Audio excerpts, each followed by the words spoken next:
I'll never forget my summer holidays when I was a kid. We were always digging sand castles, canals, seawalls, sometimes just holes. My dad once told me that if I kept going, I'd get all the way to the other side of the world. I didn't believe him, but it didn't stop me from trying. I never got very far. Then one day my dad disappeared. My mum said he'd gone to Australia.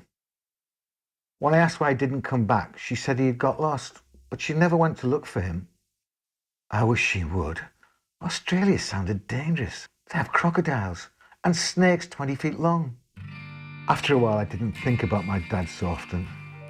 But then I saw him in the newspaper in Australia. He'd saved a little girl from a kangaroo. He looked older, but I knew it was him. I couldn't get it out of my head.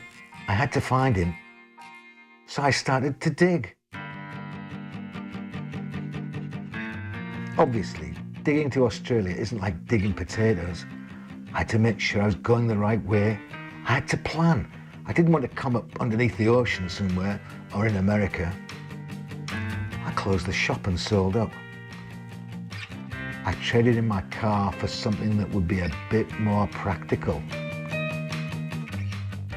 To be honest, it sort of took over my life. Digging was hard work. Some people were very helpful. Others just didn't really understand. At last, I could feel I was getting close. I broke through. I was on the other side of the world. I couldn't believe it. I'd come up in the wrong place. After that, all I could do was carry on digging.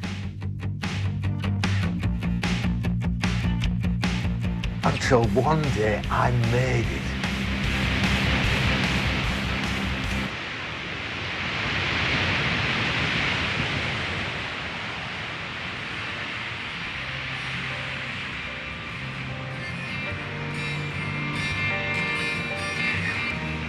It took me a while to walk to Melbourne. Australia's a big country. I was very nervous when I got there. I didn't know what I'd say to him. I hadn't seen him for almost 20 years. But I had the surprise of my life. I got it wrong. The man in the newspaper wasn't my dad. He said he'd never had any kids, never even been to England. He was very nice about it. I had a barbie and beers, wished me luck. I could have stayed in Australia to find my real dad. But to be honest, I was getting a bit homesick. I went to see my mum when I got back. I told her where I'd been. She looked at me like I was daft. She said my dad never went to Australia.